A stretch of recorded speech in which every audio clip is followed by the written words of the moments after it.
রান্নাঘরে আপনাদের সকলকে স্বাগত জানাই আমার বংশমা চ্যানেলে। আজ তো বুধবার, সকালবেলায় স্নান করে চলে এসেছি রান্নাঘরে। সকালবেলা বলতে এখন ঘড়িতে বাজে 9:30। আজকে আসতে একটু দেরি হয়েছে, তার কারণটা হচ্ছে যে বৃষ্টি যা হচ্ছে দুদিন ধরে, আর এই ওয়েদারে ঘুমও ভাঙতে দেরি হচ্ছে, ঘুম থেকে উঠতে দেরি হচ্ছে, আর সেই জন্য সব কাজে একটু লেটে হচ্ছে। তো চলো আজকের দিনটাকে এখান থেকে দারুণভাবে শুরু করি। আর দাঁড়াও, তোমাদের বাইরের ওয়েদার, এই হলো বাইরের ওয়েদার। গত দুদিন ধরে সমানে ঝিরঝির করে বৃষ্টি পড়ছে।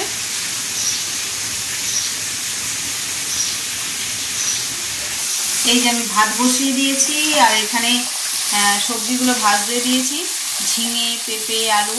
আজকে হবে মাছের ঝোল। তো ব্লগটা শুরু করতে আগে দেরি হয়েছে, তাই কাজ অনেকটা এগিয়ে ফেলেছি। এই যে হচ্ছে মাছ ভেজে নিয়েছি মাছের ঝোলের জন্য, আর এখানে কেটেছি পুঁই শাক হবে। আর এই যে ইলিশ মাছের মাথা দুটো ছিল, তো ভাবছি মাথা দুটো দিয়ে আজকে পুঁই শাক রান্না করবো, আর এই মাছের ঝোল। আর যা বৃষ্টি হচ্ছে, কে জানে ছেলে স্কুলে যাবে কি না। তো দেখি, ও যদি যায় তাহলে আবার টিফিন করবো। তো চলো আজকের দিনটাকে এখান থেকে দারুণভাবে শুরু করি।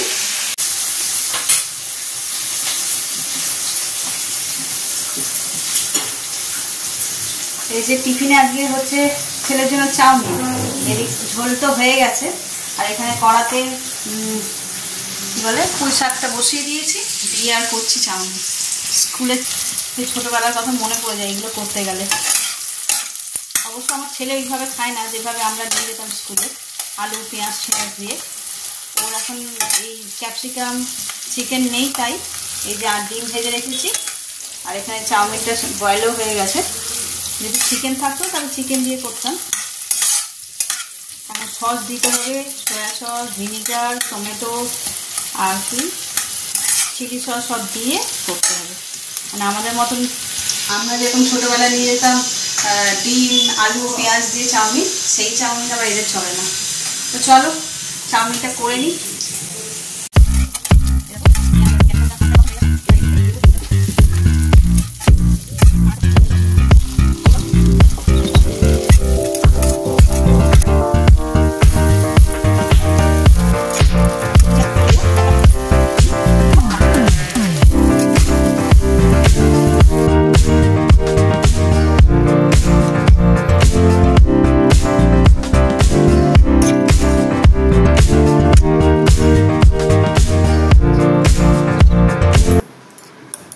এই যে দুটো টিফিন বক্সে ভরে দিলাম চাউমিন। এইটা ওর, আর এইগুলো বন্ধুদের জন্য।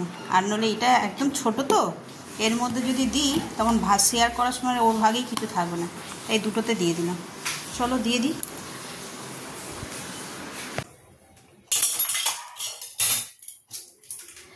আজকের মতন রান্নাঘরের কাজ সব শেষ করে ফেললাম। ওরা সব খেয়ে কাজে চলে গেছে, ছেলেও অফিস চলে গেছে। তো রান্নাঘরটা সব পরিষ্কার হয়ে গেছে। এখন বাজে 1টা, খাওয়ার সময় হয়নি, একটু পরে খাবো। তা কি কাজ করব? বাংলায় একটা কথা আছে না, নেই কাজ তো খই ভাজ। আমারও মাথায় তাই ঘুরছে, কি করব বুঝতে পারছি না। মানে কি কাজ করবো, আর কি তেমন কোনো কাজ নেই। আর যেগুলো আছে সেগুলো এখন এই মুহূর্তে করতে ইচ্ছে করছে না। তো তাই ভাবলাম নতুন কিছু ট্রাই করি। সোশ্যাল মিডিয়ায় দেখছি একটা ফেস প্যাক। কি ফেস প্যাক, কতটা কার্যকরী কিচ্ছু জানি না। ওরাও করছে, ভাবলাম চলো আমিও ট্রাই করি। যে জিনিসগুলো সবই ঘরোয়া, সেই জন্যই করছি, নইলে কেমিক্যাল কিছু দিয়ে আমি কখনোই ট্রাই করতাম না। যেহেতু ঘরোয়া জিনিসপত্র দিয়ে, তাই ট্রাই করছি। চলো তাহলে কি করছি, কি ট্রাই করছি তোমরাও দেখো। এই যে প্রথমে একটা ফ্রাই প্যান নিয়েছি, সেটাকে হালকা গরম করে নিয়েছি। এবার এতে দিয়ে দেবো 2 চামচ হলুদ দিয়ে, এবার এটাকে ভালো করে রোস্ট করে নিতে হবে যতক্ষণ না এটা কালো হয়ে যাচ্ছে। ইয়েলো কালারটা পুরো ব্রাউন হয়ে গেছে। চলো এবার এটাকে তাহলে একটা বাটিতে ঢেলে নিই। 1 চামচ 5 টিস্পুন কফি পাউডার দিয়ে দেবো, 1 চামচ মধু, লেবুর রস, আর দেবো 1/2 টিস্পুন টক দই। চলো এটা ভালোভাবে মেখে নিই। দেখো আমার খুব ভালোভাবে পেস্টটা তৈরি করা হয়ে গেছে। ফেস প্যাকটা তো বানালাম কিভাবে সেটা তোমাদের সঙ্গে শেয়ার করলাম। এবার এটা অ্যাপ্লাই করে দেখি কি রেজাল্ট হয়। চলো তাহলে করে নিই। আর মুখটা আমি একটুখানি জল দিয়ে ভালো করে ধুয়ে এসেছি, কোনো ফেস ওয়াশ ব্যবহার করিনি। নর্মাল ওয়াটার দিয়ে ধুয়েছি। এরপর লাগিয়ে দেখি, চলো টিপটা প্রথমে খুলে নিই। আর আমি হাত দিয়েই ব্যবহার করছি, এটাতেই আমি কমফোর্টেবল। চলো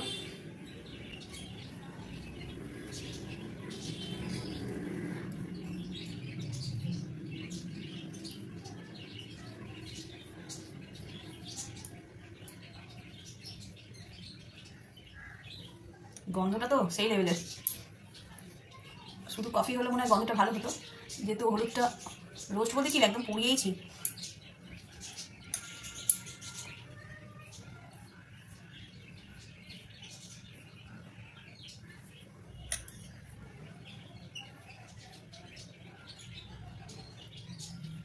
আর যতটা প্রয়োজন ততটাই আমি তৈরি করেছি।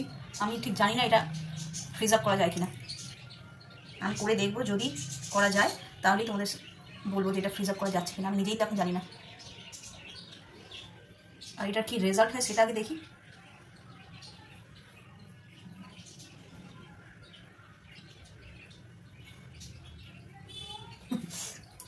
একটা ভিডিওতে দেখলাম, মানে মেয়েটা এমনিতেই ফর্সা, আর এই প্যাকটা লাগানোর পরে সেই কী বলে ওটাকে, সেতি বলে মনে হয়, সারা গাটা সাদা হয়ে যায়, পুরো ওরকম হয়ে গেল। সে যদিও পায়ে দেখাচ্ছিল। এখন সমস্যা হচ্ছে, ভিডিও করার জন্য তো তৈরি করছে বুঝতে পারছি, ইনকেস যদি আমার এরকম হয়ে তাহলে চোখের এই উপর নিচগুলো তো বিচ্ছিরি দেখতে হয়ে যাবে, সেটা নিয়ে একটা টেনশন হচ্ছে।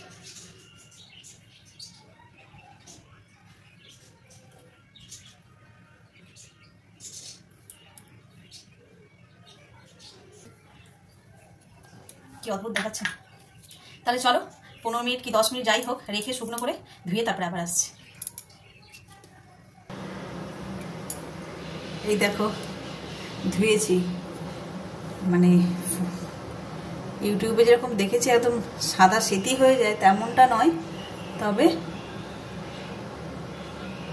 একটু তো ক্লিন হয়েছে। আর যে কোনো ফেস প্যাক লাগালে একটু তো পরিষ্কার হবে, কে জানে, পরে বুঝতে পারবো।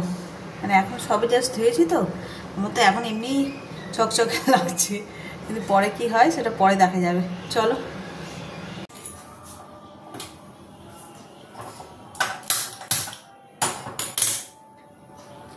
এই যে সন্ধেবেলায় চলে এসেছি রান্নাঘরে চা করতে।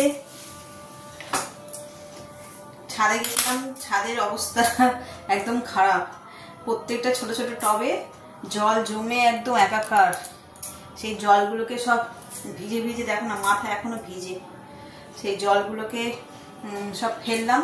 ভিজে বলতে বৃষ্টিতে ভিজেছে আর কি, ওইটা করতে গিয়ে ভিজে গেলাম আরো। তো ওই টবে যে ছোট যে ফুল গাছগুলো, সেই টবের মধ্যে পুরো বৃষ্টির জলে একদম ভরে রয়েছে। গিয়ে আবার টব মানে জলগুলোকে সব ফেলে টবগুলো খালি করলাম। অত জল থাকলে তো মরে যাবে গাছ, ওই জন্যই। চলো, বর্ষার দিনে এরকম আদা দেওয়া চা কার কার পছন্দ কমেন্ট করো। এখন এই আদা দিয়ে চা হবে। লিকার চা এটা হচ্ছে আদা দিয়ে, দুধ চাটা এমনি হবে। লিকার চায় মা খাবে আদা দিয়ে।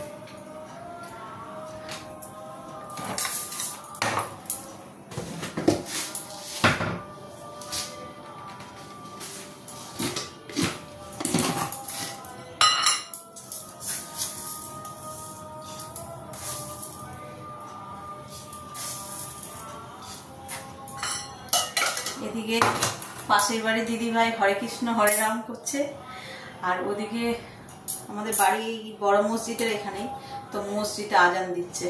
দুটোই আওয়াজ আমার কানে আসছে।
রাত্রি 11টার মতন বাজে। আর খেয়ে দিয়ে হাত মুখ ধুয়ে ফ্রেশ হয়ে এই যে বিছানায় বসে পড়েছি, এবার শুয়ে পড়বো। তা একটা কথা বলি, ওই যে সকালবেলা ফেস প্যাকটা লাগালাম, আমি যেমনটা দেখেছিলাম একদম তেমনটা নয়। এই যে রেজাল্ট, মানে প্লেন জল দিয়েই মুখ ধুয়েছি, কিন্তু ওখানে যেরকম দেখাচ্ছিল সেরকম নয়। কিন্তু ফেস প্যাক কি ফেসিয়াল করার পরে তো মুখে একটুখানি তো ডার্টগুলো ক্লিন হয়, জাস্ট সেইটুকুনি হয়েছে। এছাড়া আমি যেরকম দেখি যে সেথির মতন সাদা ধবধবে হয়ে যাচ্ছে, তেমনটা নয়। সবই ভিডিওর জন্য করে। তো আমিও একবার ট্রাই করলাম, যেহেতু ওইগুলো সব ঘরোয়া পদ্ধতিতে হচ্ছিল বলে, তাই কোনো কেমিক্যাল থাকলে আমি মুখে অ্যালাউ করতাম না, হাতেই লাগাতাম আগে। সরি, এই যে বৃষ্টি হচ্ছে না, তার জন্য এরকম ঠান্ডা ওয়েদারে তারপরে এই পাখার তলায় শুচ্ছি, আর ওই জন্য আর গলা ঠলাগুলো ধরে যাচ্ছে। তো চলো, ব্লগটা আজকে এই পর্যন্তই রাখছি। যদি কিছু ভালো লেগে থাকে তাহলে please like, comment, share and subscribe. আর ভুল ত্রুটি মার্জনা করবেন। সকলে ভালো থাকবেন, সুস্থ থাকবেন। আগামীকাল আবার একটা নতুন দিনের সঙ্গে দেখা হচ্ছে।